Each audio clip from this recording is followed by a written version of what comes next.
बिस्मिल्लाहिर्रहमानिर्रहीम, अस्सलाम वालेकुम। विनर्स स्पोर्ट्स के साथ आपका मेज़बान शहजादा मोइन हाजिर है। Pakistan ICC women's world cup के लिए अपनी टीम का ऐलान कर चुकी है और आज हमने देखा कुछ खिलाड़ियों को नए मौका भी फराम किया गया है। उन खिलाड़ियों के हवाले से भी आज हम बात करेंगे। ख़वातीन टीम के अंदर जो खिलाड़ियों को मौका फराम किया जा रहा है, आया वो बेस करती हुई नज़र आई हैं या नहीं कौमी टीम के अंदर। इससे कबल जितने भी मैचेस हुए वहाँ पर परफॉर्मेंस कुछ खास नहीं रही ख़वातीन प्लेयर्स की, लेकिन हम देखते हैं कि इस दफ़ा शायद जो आईसीसी के लिए टीम का ऐलान हुआ है उस हवाले से शायद कुछ बेहतर फैसले नजर आए। आईसीसी में जो पाकिस्तान की 15 रुकनी टीम का ऐलान हुआ है उस हवाले से जरा सा मैं आपसे बात कर लूं और जो टीम तश्कील पाई है उस हवाले से भी मैं आपको बताऊंगा इस वक्त, क्योंकि आईसीसी की जो वर्ल्ड कब खेला जा रहा है उसमें 15 रुकनी स्क्वाड जो पाकिस्तान की टीम का है वो फातिमा सना पहली दफ़ा वनडे के अंदर वर्ल्ड कप में पाकिस्तानी टीम की क़यादत कर रही हैं। विमेंस टीम जो है वर्ल्ड कप है जो भारत और श्रीलंका में ये इवेंट खेला जाएगा। 30 सितंबर से लेकर 2 नवंबर तक ये इवेंट जारी रहेगा।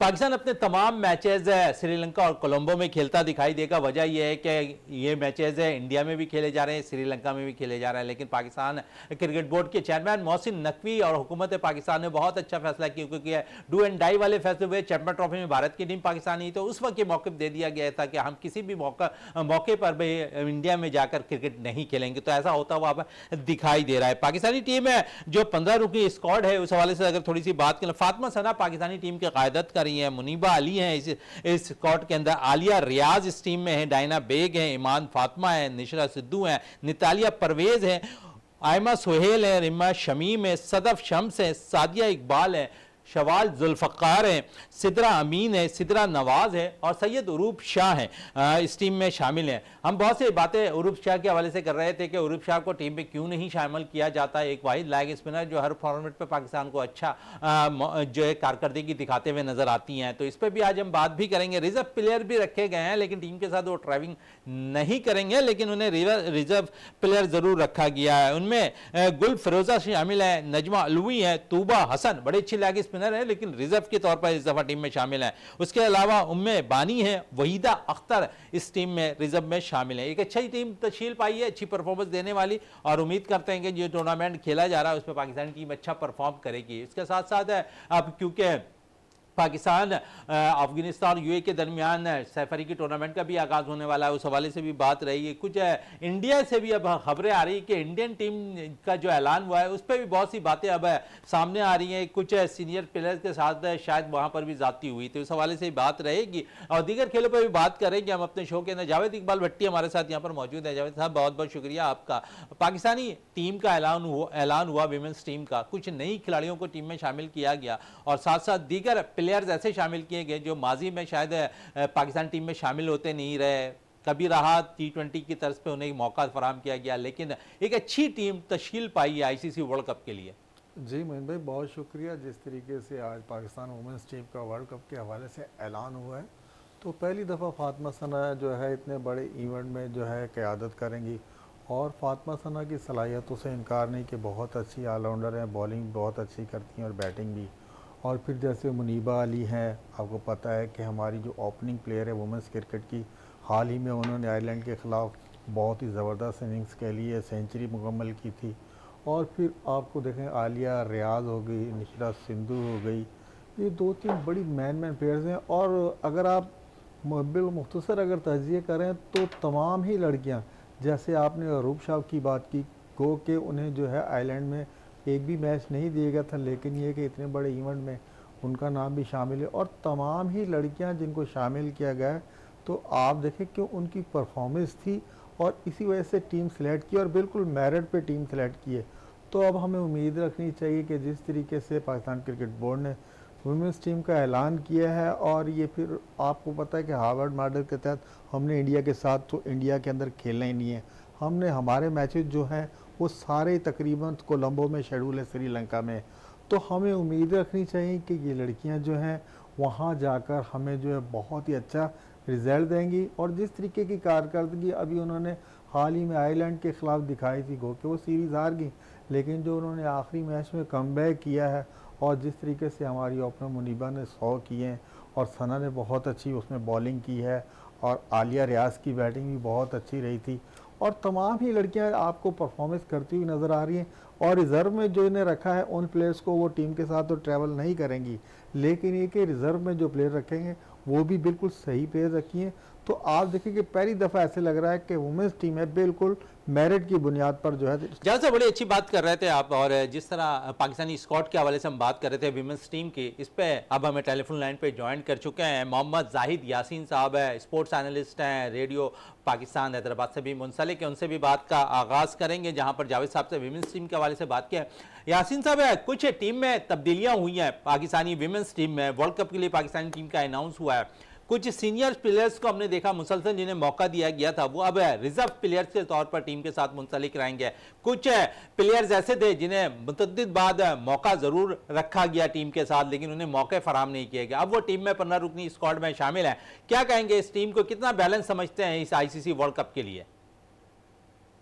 मैं समझता हूँ अगर पाकिस्तान क्रिकेट की बात करें तो नो डाउट कि हमेशा ही हम कहते हैं कि ऑन पेपर पाकिस्तान की टीम बड़ी अच्छी है, लेकिन साथ ही साथ फरहान साहब प्लेयरों को परफॉर्म करना होता है ग्राउंड के अंदर। क्रिकेट उठा के देख लें, पाकिस्तान क्रिकेट से नो डाउट मेन हो वुमेन हो हर तरह की बहुत अच्छी क्रिकेट खेली है। जहाँ तक आपने स्क्वाड के हवाले से बताया, जाहिर सी बात है एक यंग टीम होगी तो अगर वो उनको ज्यादा से ज्यादा अपॉर्चुनिटी मिलेगी, अगर वो परफॉर्म करेंगे तो देन उनको कॉन्फिडेंस आएगा। किसी भी प्लेयर के लिए साथ ज्यादा फरहान साहब बहुत जरूरी है कि वो खेलें, टीम के साथ खेलें, ट्रैवल करें, बहुत कुछ सीखें। जब जाहिर सी बात है जब एक प्लेयर टीम के साथ खेलता है, परफॉर्म करता है, तो तभी उनको कॉन्फिडेंस आता है ना। अच्छा, कॉन्फिडेंस की आप बात कर रहे हैं, पाकिस्तान टीम के अंदर कॉन्फिडेंस का तो रिवाज ही नहीं है ना। हम तो देखते हैं कि कुछ तब्दीलियां पाकिस्तान मेन टीम की, अगर मेन की बात कर लूं तो वहां तो हर मैच के अंदर 2-2 3-3 तब्दीलियां होती हैं टीम के अंदर। बहुत अच्छा सवाल किया आपने। यहाँ तक आपने मेन टीम के हवाले से कहा उसमें देखिए आजकल जो चक्कर चल रहा है ना वो स्ट्राइक रेट का चल रहा है, वो रन का नहीं चल रहा है। अब किसी प्लेयर को उठा के दे लें, अगर आप जो पाकिस्तान का स्क्वाड है जो एशिया कप के लिए होगा, ट्राई नेशनल सीरीज के लिए होगा, तो हम कहते हैं कि हमारी टीम में फ़हीम अशरफ है, हमारी टीम में मोहम्मद नवाज है, खुशदिल शाह है। इसको किस कैटेगरी में लेंगे आप? इसको ऑलराउंड कैटेगरी में लेंगे? नहीं, बिल्कुल लेंगे। अगर आप मोहम्मद नवाज की बात करें तो ऑलमोस्ट उसके 66 मैचेस होंगे, 43 इनिंग्स होंगे, हार्डली उसके 500 से ज्यादा रन हैं। हाँ, अलबत्ता इन लोगों का, इन प्लेयरों का स्ट्राइक रेट बड़ा अच्छा है। स्ट्राइक रेट के साथ मैटर करता है कि आप जो बोर्ड पर रन है वो कितने जरूरी है। अगर पाकिस्तान की जो शाहीन की टीम खेली है, कल खेली है नेपाल के खिलाफ खेली है, अगर उन प्लेयरों का भी मुवाजना करें, वो कहते हैं कि जैसे बड़े करते हैं वही छोटे करते हैं। अब अब्दुल समद के अलावा 7 मैचेस में 231 रन है, स्ट्राइक रेट नो डाउट 152 का है, 46 की है। अच्छा जाहिद साहब, आपने अभी बात की पाकिस्तान शाहीन की, और मैं आपसे ये पूछना चाहूंगा कि जहां पर 8 से 9 लड़के पाकिस्तान के इंटरनेशनल टीम में जो मुंसलिक होते हैं वो लड़के खेल रहे थे, जबकि दूसरी तरफ अगर देखें तो अमेरिका की शिकागो की टीम खेल रही थी, उससे हम मैच हार जाते हैं और वो भी एक बड़े मार्जिन से 48 रन से। तो आप क्या कहेंगे, इस टीम का तो अलग ही हाफिज है। मैं समझता हूँ कि टीम देखिए जब भी कोई पाकिस्तान की टीम तश्कील दी जाती है तो हम कहते हैं कि ये जो पाकिस्तान की शाहीन की टीम है इनके प्लेयर नुमाइंदगी करेंगे आने वाले वक्त में पाकिस्तान की टीम को। और जब हम उनकी परफॉर्मेंस देते हैं, अब जैसे आपने भी कहा कि शिकागो के खिलाफ पाकिस्तान ने क्या परफॉर्म किया, नेपाल के खिलाफ वो फैसल अकरम के आखिरी ओवर में वो 1 रन से पाकिस्तान को कामयाबी हासिल की। लेकिन ओवरऑल देखा जाए पाकिस्तान की ये टीम कोई यंग प्लेयर नहीं थे, ये ऐसे प्लेयर नहीं थे जिनके पास एक्सपीरियंस नहीं था। यासिर खान, अब्दुल समद, इरफान नियाजी, नवाज सदीक, ख्वाजा नाफी, ये वो प्लेयर हैं जो कि डोमेस्टिक में अच्छा परफॉर्म करते चले आ रहे हैं। फैसल अकरम को कौन नहीं जानता, 2024 में उन्होंने अपना बड़े मैच जिम्बाब्वे के खिलाफ खेलता है। पाकिस्तान क्रिकेट का अलमिया ये है कि पाकिस्तान की टीम प्लेयर आता है, अगर वो परफॉर्म करे तो बट अगले सीरीज के लिए खेलता है। लेकिन बहुत से प्लेयर ऐसे होते हैं जो कि आपको सीरीज में परफॉर्म करके भी रखते हैं, आप उसको भी नहीं लेके जाते। अब जैसे पाकिस्तान की जो बांग्लादेश के खिलाफ सीरीज हुई थी पाकिस्तान ने। अच्छा जाहिद साहब, आपकी तरफ वापस आएंगे, लेकिन इस वक्त मुझे एक छोटे से ब्रेक के लिए कहा जा रहा है। ब्रेक से वापस आते हैं तो गुफ्तगू को मजीद कंटिन्यू करते हैं।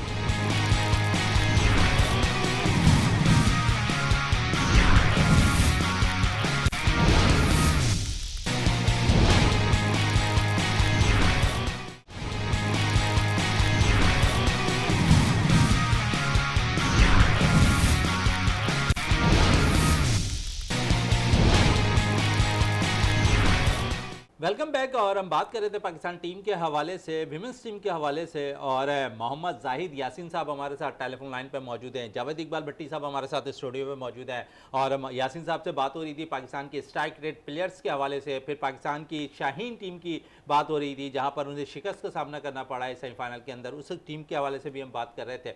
और मैं जाहिद साहब से और मजीद ये पूछना चाहूँगा क्योंकि इस वक्त वसीम जूनियर टीम का हिस्सा बन गए हैं पाकिस्तानी टीम का, और क्योंकि अभी आप नाम गिना रहे थे जिनमें खुर्शीदिल का भी नाम आपने शामिल किया, फ़हीम अशरफ का, मोहम्मद नवाज का, इन तीनों में से बेस्ट आपको ऐसा लगता है कि वसीम जूनियर हैं जो मिडल्स पर आकर अच्छी बॉल भी करते हैं, मिडल्स पर आकर अच्छी बैटिंग का भी मुजाहरा करते हैं? लेकिन बात यह है कि साहब जी, आपने किन टीमों के खिलाफ पहले क्रिकेट खेली है? आपने खेली है बांग्लादेश के खिलाफ, आपने खेली है वेस्ट इंडीज के खिलाफ, ठीक है ना। उन टीमों का अगर ऑन पेपर देखा जाए या उनका उनका उनकी रैंकिंग देखा जाए तो वो तो बिलो पार्ट है। जब हम वो क्रिकेट को मानते हैं, हम उस क्रिकेट को समझेंगे जब पाकिस्तान की team Australia, south Africa, England, New Zealand, आप देखिए जाहिद साहब अभी तो हमें एशिया कप खेलना है ना, अभी तो हमें यहाँ पर एशियन ममालिक से खेलना है, और आपको आपकी पसंद की विकेटों पर, यूएई की विकेटों पर मैचेस खेलने हैं जहाँ पर आप हमेशा खेलते रहे।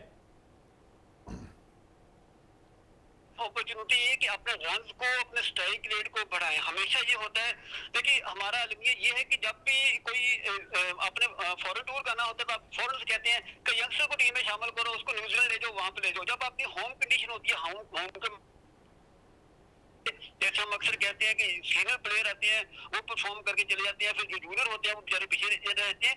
ये जो 29 तारीख से पाकिस्तान, ओमान और उनकी ट्रेनिंग सीधे हुई है अफगानिस्तान के मोबाइल, मैं समझता हूँ ये पाकिस्तान टीम के लिए बड़ी अच्छी अपॉर्चुनिटी है कि इस मैचेस में परफॉर्म करें। जाहिर बात है एशिया कप में तो बड़ी बड़ी टीमें हैं एशिया लेवल पर। हमने 2012 के बाद कभी एशिया कप ही नहीं जीता। 2012 ये 13 साल हो चुके हैं अब तक हमें।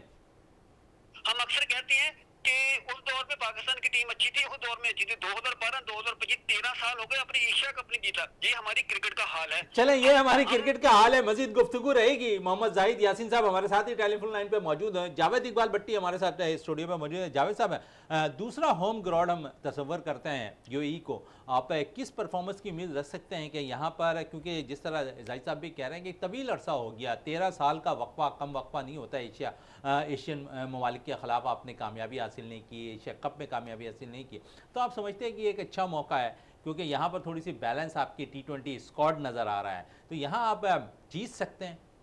मोइन भाई देखें, जिस तरीके से आपने टीम अनाउंस की है, अब जाहिर ऐसी टीम के साथ हमने जाना है, और 13 साल का अरसा बड़ा तवील अरसा है कि हम एशियाई चैम्पियन दोबारा नहीं बन सके। लेकिन जैसे अभी आपने कहा है कि हम जीत सकते हैं, देखें आपने जो टीम अनाउंस की है, अगर इन प्लेयर्स ने वहाँ जाके, जो हमारी ट्राई नेशन सीरीज़ हो रही है, यहाँ से हमारे प्लेयर अगर बैटिंग बॉलिंग में फॉर्म में आ जाते हैं तो आपको ये हौसला होगा कि आने वाले, आपको पता है कि आपके ख़िलाफ़ अफ़गानिस्तान है, इंडिया है, बांग्लादेश है, श्रीलंका है, ये बड़ी बड़ी टीमें हैं। इनके ख़िलाफ़ जब आप जाएंगे वहाँ आपका मोराल पता चलेगा, आपकी स्किल्स का पता चलेगा। देखें सारे बातें करते हैं स्ट्राइक रेट कुछ नहीं होता यार। स्ट्राइक रेट जो बंदा जाकर उस दिन परफॉर्मेंस देता है उसका ऑटोमेटिकली स्ट्राइक रेट सही हो जाता है। हम इन स्ट्राइक रेट के पीछे ना जाए कि 200 वाला या 150 वाला वो खेलेगा। जो भी प्लेयर जाके विकेट पे अपनी परफॉर्मेंस शो करता है, और फिर जैसे अभी 13 साल का तवील अरसा हो गया, मैं इस इंतज़ार में है कि कब हम दोबारा एशिया चैम्पियन बने क्रिकेट में, तो आपकी ये जो सीरीज़ है ये इसका फ़ैसला करेगी कि आया कि हमारी टीम जो है क्रिकेट के किस मयार पर है, आया कि हम क्रिकेट खेलेंगे या क्रिकेट के साथ खेलेंगे। ये फैसला जो है ये ट्राई नेशन सीरीज़ में जो है ये जुम्मे से शुरू हो रहा है, आपको पता चल जाएगा। चल, ट्राई नेशन सीरीज़ स्टार्ट हो रही है, इसमें बहुत कुछ पता भी चल जाएगा। और मोहम्मद जाहिद यासीन साहब आपसे तरफ आऊँ और वापस यही पूछना चाहूँगा कि यूएई में आप मुकाबला करेंगे अफगानिस्तान से, यूएई में आप मुकाबला करेंगे यूएई की टीम के खिलाफ। यूएई ने अभी हाल ही में बांग्लादेश को सीरीज में शिकस्त दी है, तो आपके लिए इतना आसान नहीं होगा यूएई के खिलाफ भी कामयाबी हासिल करना। हम एक लफ्ज इस्तेमाल करते हैं अपनी क्रिकेट का देना होगा वो पाकिस्तान की टीम जीत जाएगी। देखिए 2021 के बाद से 2025 4 साल गुजर गए। हम पाकिस्तान का आपको खुद ही पता चल जाएगा कि पाकिस्तान के इन प्लेयरों ने क्या परफॉर्म किया और कहां पर परफॉर्म किया। हमारा सबसे प्रीमियर बॉलर जो है ना शाहीन शाह अफरीदी, जिसको हम कहते हैं कि ये बहुत अच्छा बॉलर, 2021-22 के बाद इसके स्टैट्स देखें, टोटली डिफरेंस है। 2025 में शाहीन ने 6 इनिंग्स में 4 विकेटें हासिल की हैं, 47 की एवरेज के साथ और 31.5 के स्ट्राइक रेट के साथ। मैं समझता हूँ कि 9.10 की उसकी इकोनॉमी रेट है। आप जिसको वर्ल्ड क्लास बॉलर समझते हो, उसकी एवरेज आप उसका स्ट्राइक रेट ये है। ओवरऑल देखते हैं, अगर पाकिस्तान जैसे मैंने पहले भी कहा कि इन पिचों पर या पाकिस्तान प्लेयरों के लिए गोल्डन अपॉर्चुनिटी अपने आप को परफॉर्म करें। जुबैर साहब ने बड़ी अच्छी बात की कि हम स्ट्राइक रेट के चक्रों में रहते हैं। देखिए, मैं इन चक्रों में नहीं रहता। मैं कहता हूँ अगर एक प्लेयर में आना है, सर हमसे ज्यादा तो यहाँ पर जो पाकिस्तानी हेड कोच बने हैं माइक हसन, पाकिस्तान T20 के कप्तान सलमान अली आगा, ये बातें वो करते हैं ज्यादा है कि स्ट्राइक रेट पे हमें तवज्जो देने की जरूरत है, हम स्ट्राइक रेट वाले प्लेयर्स को टीम में शामिल करते हैं। दूसरी तरफ हम 20 ओवर से T20 क्रिकेट के अंदर भी पूरा नहीं खेल पा रहे। देखिए, मैं आपको मिसाल देता हूँ कि हमने सीरीज खेली है वेस्ट इंडीज के खिलाफ पिछली, और वेस्ट इंडीज ने उससे पहले सीरीज खेली थी ऑस्ट्रेलिया के खिलाफ।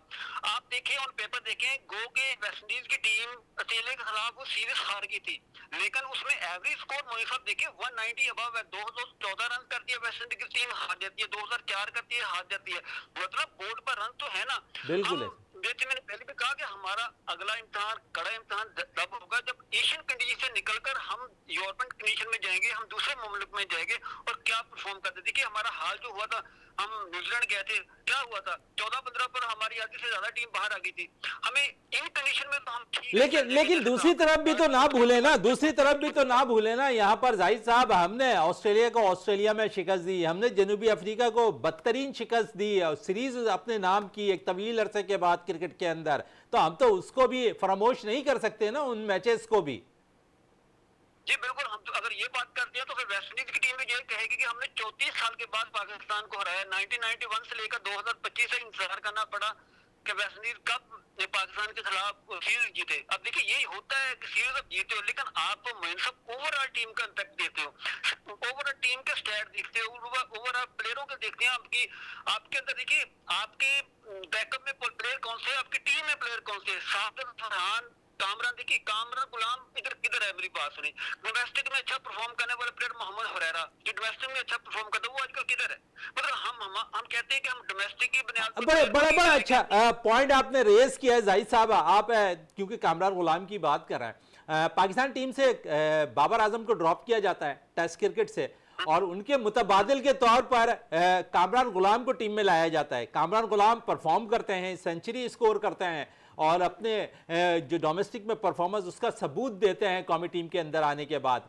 फिर उन्होंने वनडे मैचेस के अंदर भी अच्छा परफॉर्म किया, लेकिन क्या वजह बनी कि आपने उसे साइड लाइन कर दिया। आप एक ऐसे बैटर्स के तौर पर मुतबादिल लेकर आते हैं जो पाकिस्तान का नंबर 1 बैटर है, लेकिन जब उसके मुतबादिल एक ऐसे प्लेयर्स को लाते हैं वो परफॉर्म करता है, लेकिन शायद हम उसको कंटिन्यू नहीं करते। तो शायद साइड बैक पाकिस्तानी टीम का यही है कि हम बनाने की कोशिश नहीं करते हैं, हम बनाने से पहले ही उजाड़ देते हैं। वैसा भी है कि हमें पाकिस्तान टीम से कोई इख्तलाफ नहीं है, हमें इन प्लेयरों से कोई इख्तलाफ नहीं है। हम कहते हैं अगर आपने टीम के अंदर आना, आपको इतने बड़े सेंटर कॉन्ट्रैक्ट दिए जाते हैं, आपको टीम के अंदर मैचेस दिए जाते हैं, आपको ये भी नहीं कहा जाता कि आपने किन नंबरों पर खेलना है, किन पोजीशन पर खेलना है और किस अकॉर्डिंग टू किस तरह खेलते हैं। देखिए, ये प्लेयर जो जितने भी 3-4 प्लेयर हैं, आप अगर T20 की बात करें, आप हसन नवाज के अगर 3-4 मैच देखें तो उन्होंने न्यूजीलैंड के खिलाफ सेंचुरी से लेकर अब तक वो रन करते आ रहे हैं। साबिर फरहान की बात करें, 9 वो रन करते आ रहे हैं। आप दूसरे प्लेयर अगर बात करें पाकिस्तान की, फखर जमान की बात करें, फखर जमान भी रन करते हैं। अगर मोहम्मद हुसैन तलत की बात कर लें, आपने वनडे में भी मौका दिया हुसैन तलत को, और जिस अंदाज में वो बैटिंग कर रहे हैं और मिडिल ऑर्डर को इस्तेकाम बख्श रहे हैं, वो तो मैं समझता हूं मुस्तकिल उसे एक परमानेंट करना चाहिए। आपने इससे कबल हारिस सोहेल के साथ भी यही जाती की इन आउट का सिलसिला रखा, वो प्लेयर्स कहाँ गया इसका भी हमें नहीं पता। पाकिस्तान क्रिकेट में इतने बड़े बड़े प्लेयर गुजरे हैं कि जिन्होंने डोमेस्टिक में बड़ा अच्छा परफॉर्म किया, 1-2 सीजन के बाद वो बिल्कुल वो कहते हैं ना, उनको इग्नोर करते जाए। इसको मिसाल आपने बहुत तक किया हुसैन तलत की का। 2019 में हुसैन तलत ने अपना वनडे डेब्यू किया था। 2019 के बाद उनको कोई 4-5 साल के बाद मौका मिला डोमेस्टिक में मुसलसल परफॉर्म कर। आपके कराची के फवाद आलम की अगर बात करें, मैं दूर नहीं जाता, कितना बड़ा उनका इंटरनेशनल कैरियर है, इतना दरमियान में गैप ही रहा, आपने उनको मौका नहीं दिया। कितना वो हारिस सोहेल, कितना वो सोहेल मकसूद, वो कितना प्लेयर, मतलब प्लेयर आते हैं टीम में परफॉर्म करते हैं। बाद दफा ये होता है, मैं आपको बताऊं कि किसी प्लेयरों को जब इन्होंने टीम में रखना होता है ना, तो इनको ज्यादा से ज्यादा मौका देती है, ठीक है ना, तो जिसको कहते हैं ना इंग्लिश में लाइक और डिसलाइक, मौका देते हैं। वो 5 मैचों में अगर खेले, एक में परफॉर्म किया, हम कहते हैं जी बिल्कुल परफॉर्म कर रहा है लड़का। अब छोटी सी मिसाल अगर मैं मोहम्मद हारिस की हूँ, नो डाउट कि मोहम्मद हारिस अच्छा कीपर है, बहुत हार्ड हिटर है, बहुत अच्छा रन करता है, लेकिन अगर मोहम्मद हारिस के आखिरी 6 मैचों में T20 में परफॉर्म करें, क्योंकि बेसिकली तौर पर मोहम्मद हारिस को हम T20 के लिए लेके आए हैं, आखिरी 6 मैचों में उसके 21 रन है, 4 की एवरेज है, स्ट्राइक रेट भी 77 का है। तो मुझे ये बताएं कि हम किन बुनियाद पर किन बुनियाद पर टीम सिलेक्शन कर रहे हैं? जाहिर साहब लाइन पे ही रहे। जावेद साहब की तरफ आता हूँ, बड़ा अच्छा पॉइंट इन्होंने भी रेज किया कि हम कुछ प्लेयर्स को बनाने की अगर कोशिश करें तो हम उसे लंबे चांस दे देते हैं। उन्होंने मिसाल मोहम्मद नवाज की दी, हसन नवाज की दी, और दूसरी तरफ अगर देखें तो फवाद आलम की मिसाल भी उन्होंने दे दी, हारिस सोहेल की, कामरान गुलाम की। तो आप समझते हैं ये जातियाँ नहीं होना चाहिए। अगर आप किसी प्लेयर्स को मिच्योर करना चाह रहे हैं तो आप प्रॉपर मौका दें। जिस तरह मैंने एक मिसाल दी ना कि कामरान गुलाम टीम में है, वो एक बड़े बैटर्स के मुतबादिल के तौर पर आए थे और उसके बाद उसने परफॉर्म किया। अगर बाबर कामरान गुलाम टीम के साथ खेल रहे हैं तो यकीनन परफॉर्म ज़्यादा अच्छा होता है, आप बजाय इसके कि उसके बाद हमने कामरान गुलाम को आपने साइड कर दिया। मोइन भाई, बड़े अफसोस के साथ ये असल में हमारे सिस्टम का कसूर है। जो सिस्टम हम लेकर चल रहे हैं उसमें ऐसी चीज़ें जो है गाहे बगाहे नज़र आएंगी। आपने आमिर जमाल को ऑस्ट्रेलिया में जो उन्होंने परफॉर्मेंस दी, आपने आमिर जमाल का आज सेंट्रल कॉन्ट्रैक्ट नहीं, कामरान गुलाम की बात कर रहे हैं तो मैं तो ये देख रहा हूँ उनका सेंट्रल कॉन्ट्रैक्ट में भी नाम नहीं है। भाई, आप इतने बड़े प्लेयर का सब्स्टिट्यूट के तौर पे टेस्ट में उसे लेकर आए और उसने डेब्यू पे आके 100 कर दिए। अब देखें, जो बाबर आजम की जगह जिस प्लेयर को आप ला रहे हैं डोमेस्टिक में, उसके क्रेडिट पे बहुत रन्स हैं और फिर उसके बाद उनका नाम ही नहीं है। अब आप जब अपने प्लेयर्स के साथ है, हमारे ये सिस्टम ऐसा करता है कि प्लेयर्स को तैयार करता है, जब वो देखता है ना कि अब थोड़ा सा प्लेयर्स के अंदर तमाद आना शुरू हो गया है, थोड़ा सा इसका निखार आ गया खेल में, उसके बाद एकदम हमारा सिस्टम ऐसा है कि जादू की एक छड़ी घुमाता है, वो प्लेयर जो है बिल्कुल आउट हो जाता है। ना वो खबरों में रहते हैं, ना वो ग्राउंड्स में नज़र आते हैं। इसकी ज़िंदा मिसालें जो है, हमारे कई प्लेयर ऐसे हैं जो बिल्कुल आज गुमनामी की ज़िंदगी के गुजार रहे हैं और यही इस सिस्टम का खाशियाना है कि आपने जो अमेरिका में जो टीम हमारी जो लड़के खेल रहे थे अमेरिका की तरफ से, शिकागो की तरफ से, उन्होंने आपकी शाहीन्स को जो है बुरे तरीके से वहां हराया। ये सिस्टम का सारा वजह का कसूर है। सिस्टम बेहतर होना चाहिए, इस पर मजीद भी बात करेंगे लेकिन एक छोटे से ब्रेक के बाद।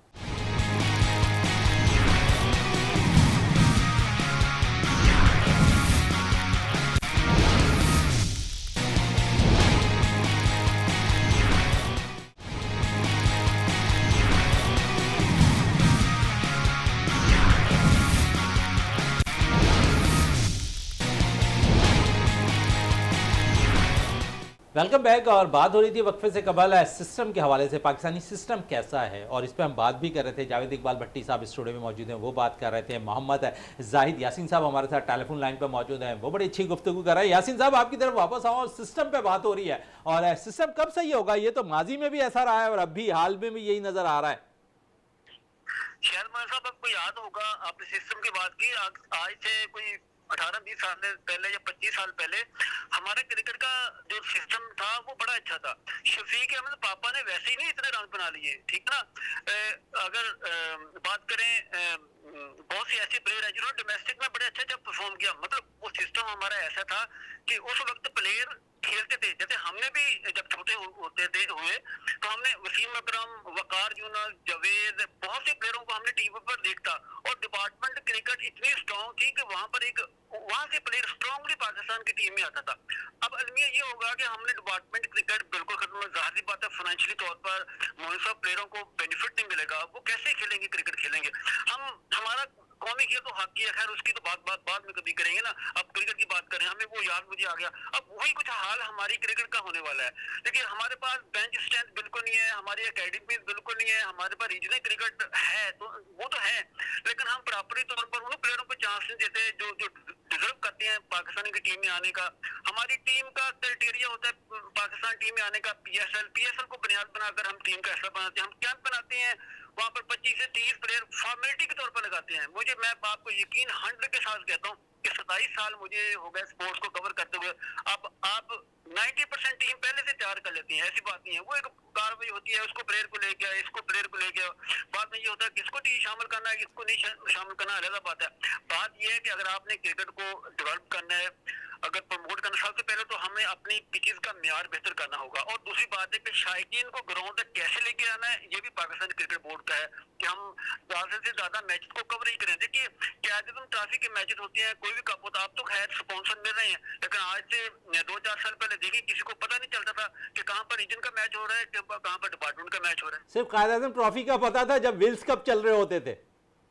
जी बिल्कुल बिल्कुल, मैं हमें भी तब पता था जब एक ही दिन 2 सेमीफाइनल होते थे, अगले दिन फाइनल होता था। हम यकीन कीजिए कि बड़े अच्छे तरीके से वो मैचेस देखते थे, तो टीमों की परफॉर्मेंस देते थे। ये अब हमारे स्टार हैं। अब देखिए जब तक ये प्लेयर मोइन साहब डोमेस्टिक में परफॉर्म नहीं करेंगे, दूसरे मुल्कों का ये, जैसे दूसरे मुल्कों में देखें, आप ऑस्ट्रेलिया की मिसाल देख लें। जब ऑस्ट्रेलिया का ऑफ सीजन होता है, सारे प्लेयर वहाँ पर शिफी शील्ड के मैचेस खेलते हैं, तस्मानिया का, न्यू साउथ वेल्स, जितने भी वहाँ पर है, वहाँ पर जाकर खेलते हैं। लेकिन हमारा ये अलमिया है कि जो प्लेयर पाकिस्तान की टीम में नहीं होता, वो कहते हैं कि दुनिया भर में कहाँ पर लीग होती है, चले वहाँ पर खेलते हैं, पैसा कमाते हैं, और क्या करना। क्रिकेट बिल्कुल खत्म हो रही है, हर प्लेयर। अच्छा, क्रिकेट खत्म हो रही है, एक क्या अभी जिक्र कर रहे थे जावेद साहब आमिर जमाल के हवाले से, और आमिर जमाल कहाँ है, और एक अच्छा तगड़ा ऑलराउंडर पाकिस्तान को मिल रहा था अब्दुल रज़ाक, अजहर महमूद के तर्ज का, लेकिन शायद हमने उसे भी साइडलाइन कर दिया। बिल्कुल अच्छी बात की। मैं कहता हूँ कि कुछ प्लेयर ऐसे होते हैं कि जो हमारे रीजन में होते हैं। अब ये बताएं, अगर आमिर जमाल की बात की तो किसी जमाने में यासिर अरफात भी पाकिस्तान की टीम का था। बिल्कुल तो ऐसा ही अरफात की ऐसे था जैसे वो बॉडी बिल्डर हो और उसका बड़ा स्ट्रॉन्ग आर्म था, अच्छा बैट्समैन था, उससे अच्छा बॉलर था। अब देखिए पाकिस्तान में, अब बात की आपने अब्दुल रज़ाक, अजहर महमूद, मोइन खान, ये पाकिस्तान की वो दौर था कि हम डिपेंड करते थे आखिरी 20 ओवर में। अगर पाकिस्तान का स्कोर 30 ओवर में 150 है, तो ये ऐसे प्लेयर, यूटिलिटी प्लेयर थे कि आखिरी 18-20 ओवर में पाकिस्तान का बिल्कुल ऐसे ही था। आफरीदी, अजहर महमूद, रज़ाक, आपको इतने स्कोर है 10 प्लस 15 रन स्ट्राइक रेट से वो स्कोर कर रहे होते थे। जो लेजेंड होता ना, वो सब लेजेंड होता। आप देखिए कितने साल हो गए हम कहते हैं हमारी जो टीम है वो लेजेंड नहीं है, हमारे प्लेयर वो स्टार नहीं है। शाहिद अफरीदी की बात की, शायद 398 उनकी वनडे की विकेटें हैं। किधर गए मोहम्मद यूसुफ के स्टाइल का, यूनुस खान के टाइप का प्लेयर? वो तो एक बातें रह गई। हम देखिए हम 2016 से बाबर आजम ने अपनी क्रिकेट का आगाज किया, 2025 से। मैं आप भी कहता हूँ कि उसका स्ट्राइक रेट आप निकाल कर देख लें कि T20 में 137 के राउंड अबाउट होगा। ठीक है, वेस्ट इंडीज में 2 मैचेस में नाकाम रहा, एक में 40 प्लस रन दिया। इतना भी बुरा नहीं है कि उस प्लेयर को एक साइड रन कर दें, मैं इस हक में नहीं हूँ। अगर ये कहाँ का अलमिया है कि आपने जहाँ पर बाबर को बाहर करना है वहीं पर रिजवान को बाहर करें, ये बात नहीं होती। अच्छा, आपके वसी तजुर्बे से ये पूछना चाहूंगा, इसी एशिया कप के लिए जो पाकिस्तान की जो टीम का अनाउंस हुआ है 15 रुकनी, आप समझते 17 रुकनी, इसमें बाबर आजम की जगह बनती थी? देखिए वैसा बाबर आजम की जगह बनती थी या जगह बनानी पड़ती थी? आप मुझे ये बताएं कि हम किन बुनियाद पर टीम को, प्लेयर को टीम से बाहर करते हैं और किन बुनियाद पर टीम के अंदर करते हैं। देखिए वो मुझे किसी सीनियर जनरल से बात हुई थी, एक प्लेयर से बात हुई थी, उन्होंने कहा था किसी भी प्लेयर को फॉर्म में आने के लिए ड्रेसिंग रूम में नहीं है, वो ग्राउंड के अंदर है। ठीक है ना? अगर बाबर आजम को अपनी टीम के अंदर आना है, मैं चाहता हूँ, पूरी दुनिया चाहती है, बहुत से स्टार है उनके हैं, लेकिन ठीक है बाबर आजम ने पिछले 1-2 साल से परफॉर्म किया, कम से कम एक सीनियर प्लेयर तो हो ना। अब पाकिस्तान की क्रिकेट टीम का कप्तान सुलेमान अली आ गया है। अब आप उसका स्ट्राइक रेट देख लें, यहाँ पर बात कर लेते हैं, 115 का उसका स्ट्राइक रेट T20 का। ठीक है ना? और बाद दफा ये भी होता है कि आपके पास 6 से 7 बॉलर हैं और सुलेमान अली आगा साहब को ये नहीं पता कि आपने सफियान मकीम को कहां पे लेकर आना है, आपने इब्रार को कहां पे लेकर आना है, आपने किस बॉलर पर कहां को लेकर आना है। वो तो पूरे अपने 10 ओवर भी नहीं करते कोटे की।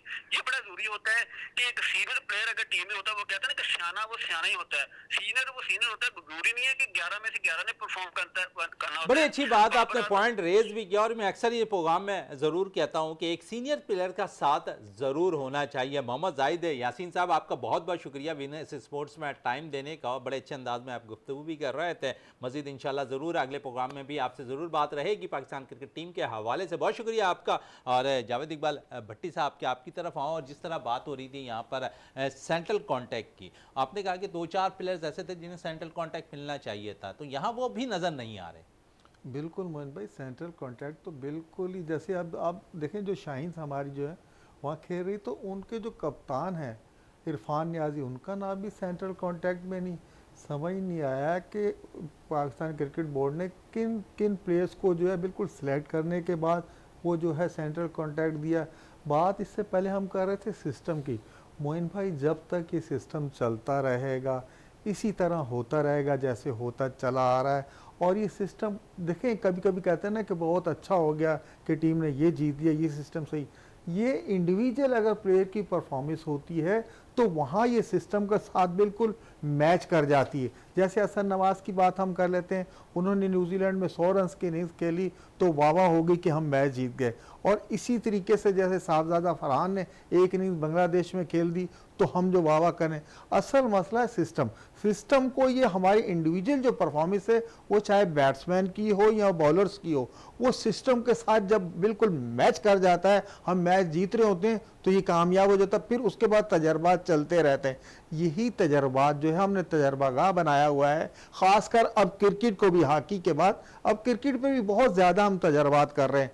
हमारे पास जो जेन्युइन जो हो कोचिज़ आए थे, गिलेस्पी आया चला गया, गैरी क्रिस्टन चला गया, भाई उनसे बेहतर कोच हो सकते थे। आपने माइक एसन को उठा के जो इस्लामाबाद के कोच लगे होते। असल फिर बात सिस्टम पर आ रही, जब तक आप ये सिस्टम सही नहीं करेंगे, जो प्लेयर में करंट है, जो आपको पता है कि ये सेंट्रल कॉन्ट्रैक्ट में होने चाहिए, जैसे अभी हम कामरान की बात कर रहे थे, उनका पता ही नहीं है वो है कहाँ, आमिर जमाल का पता नहीं है कहाँ, और आपने शाहिद का कप्तान बना दिया इरफानुल्लाह नियाजी को, उनका भी सेंट्रल कॉन्ट्रैक्ट नहीं है। तो असल देखें, शाहिद जो है वो हमारा सेकेंड फेज है, बेंच स्ट्रेंथ हमारी शाइन है, उसमें 2 से 3 प्लेयर ऐसे थे जिन्होंने बाहर जाके परफॉर्मेंस दी, बकाया किसी से कोई परफॉर्मेंस नहीं।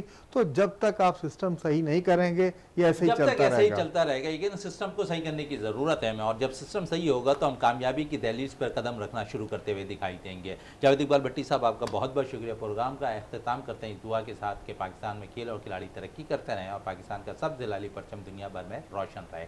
लेकिन हमारे प्रोग्राम में जाने से पहले एक पैकेज हमने तैयार किया। Al Burhan health care medical camp है नॉर्थ नाज़िमाबाद में लगाया गया, जहां पर 1000 से ज़ायद मरीजों का फ्री चेकअप कराया गया है। उस हवाले से हमने एक छोटा सा पैकेज तैयार किया है, वो पैकेज ज़रूर देखते जाएं। अस्सलाम वालेकुम, मैं हूं शहजादा मोइन और इस वक्त मैं मौजूद हूं अल बुरहान हेल्थ केयर में, जहां पर आज बाकायदा इसका इफ्तिताह हो रहा है। और इसमें हमने देखा कि फ्री कैंप यहाँ पर लगाए गए हैं, और अब तक हम देख रहे हैं कि सुबह से ये कैंप यहाँ पर जारी है, और अब तक तकरीबन 400 से 500 जो अफराद हैं यहाँ पर चेकअप कराते हुए दिखाई दे रहे हैं। और इसके अलावा यहाँ पर माहिर डॉक्टर मौजूद हैं। हमारी कोशिश है कि उन डॉक्टर से भी हम यहाँ पर आपकी बात कराएं, और साथ साथ यहाँ पर जो लोग पेशेंट आए हैं उनसे भी कोशिश होगी कि आपकी बात कराएं। आइए चलते हैं उनके पास, उनसे गुफ्तगू करते हैं। ये बहुत अच्छी काविश है नजमुद्दीन साहब की, और लोगों को काफ़ी फैसिलिटीज़ देख रहे हैं हम कि माहिर डॉक्टर्स यहाँ पर बैठे हुए हैं, और रिजनेबल फ़ीस है, और लेबॉर्ट्री की सहूलत हासिल है।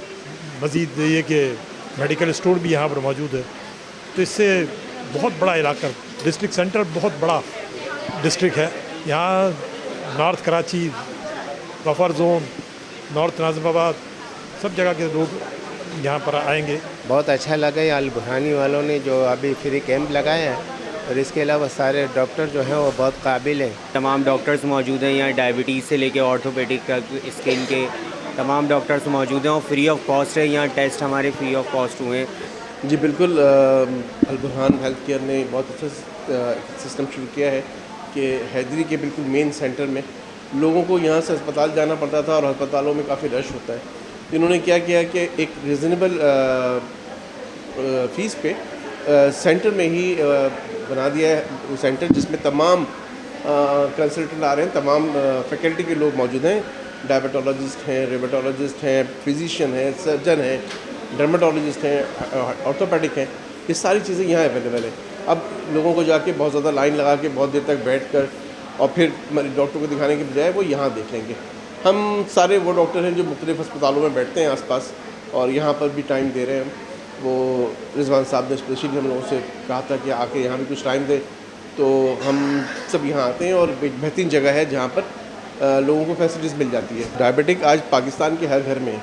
डायबिटिक इसलिए नहीं हो गई कि हम लोगों को कोई मसला है, हम बीमार हो गए, इसलिए हो गई कि हमें खाने पीने की जो आदत है हमारी वो ये है कि हम रोटी और चावल को खाना समझते हैं, और उसको रोटी, बल्कि कुछ जगहों पे तो खाने को कहा ही रोटी जाता है कि रोटी खा लिए, और रोटी में कार्बोहाइड्रेट होती हैं जिसकी वजह से शुगर बहुत ज़्यादा बन सकती है, हो सकती है। तो इसलिए लाइफ स्टाइल असल में बेसिकली जो ज़िंदगी गुजारने के तरीके हैं वो हमारे इतने प्रॉपर नहीं हैं, जिसकी वजह से हमें शुगर और कोलेस्ट्रॉल और टेंशन और हाइपरटेंशन जैसी चीज़ें हो जाती हैं। ये वो बीमारियाँ जो लाइफस्टाइल की मिसमैनेजमेंट से होती हैं। तो उसके लिए ज़रूरी है कि लाइफस्टाइल मैनेज किया जाए, और अगर खुदा न खास्ता किसी को कुछ हो गया है तो उसको फिर ऐसी सहूलत मौजूद हो जहाँ पर उसे वो जाके दिखा ले और अपने आप को ट्रीट कर ले। उसके लिए अल बुरहान हेल्थ केयर एक बेहतरीन जगह है। अल्हम्दुलिल्लाह हमारी सराउंडिंग में यहाँ पर बहुत अच्छा एक सेटअप स्टार्ट हुआ है। यहाँ पे लेबॉर्ट्री है, यहाँ पे बहुत सारे डॉक्टर्स बैठे हुए हैं, जिसमें फ़िज़ियोथेरेपिस्ट है, डायबिटोलॉजिस्ट है, ऑर्थोपेडिक हैं, जनरल फिजिशियन हैं, बहुत सारे तरीके के डॉक्टर्स बैठे हुए हैं। तो मैं चाहूँगी कि यहाँ से लोग आएँ और यहाँ की जो सहूलियात हैं उसको अवेल करें। यहाँ पर जो है पैकेजेस हैं, यहाँ की फ़ीस बहुत अफोर्डेबल है। यहाँ पे पैकेजेस हैं, आज फ्री कैंप लगा हुआ है, टेस्ट बहुत कम पैसों में सारे टेस्ट किए जा रहे हैं। तो पेशेंट्स को चाहिए, जिनको ज़रूरत है वो आज आकर ज़रूर इसको अवेल करें। बुरहानी हेल्थ केयर सेंटर इन्होंने स्टार्ट किया है, और आज आपको पता है आज हमारा जो है फ्री कैंप चल रहा है, और माशाल्लाह सुबह से लेकर अब तक हम कोई 150-200 पेशेंट देख चुके हैं डिफरेंट कैटेगरीज़ के। उसमें डायबिटीज़ के हैं, जनरल फिजिशियन हैं, गायनी के हैं और डर्मेटोलॉजी के हैं, और बहुत ज़्यादा पेशेंट। ज़ाहिर सी बात है, जैसे आपने कहा कि आजकल महंगाई का दौर है, हर फैसिलिटी हर जगह अवेलेबल नहीं होती। तो यहाँ इनकी कोशिश, हमारी मैनेजमेंट की कोशिश यही है कि जो है सस्ते से सस्ते में और अच्छे से अच्छे जो है वो ट्रीटमेंट मिले सबको, सब पेशेंट्स को, और मुतमईन होकर जाएं। यहाँ पर मौजूद डॉक्टर्स का कहना था कि इस इलाके के लिए एक अच्छा इनिशिएटिव लिया गया है। इसके साथ साथ यहाँ पर मरीज़ों का कहना था कि हमें एक तमाम सहूलतें एक छत तले यहाँ पर मिल रही हैं, जहाँ पर हम बाकायदा अपने अमराज का जो है इलाज कराते हुए दिखाई देंगे। कैमरामैन जाहिद के साथ शहजादा मोइन, वीनस टीवी, कराची।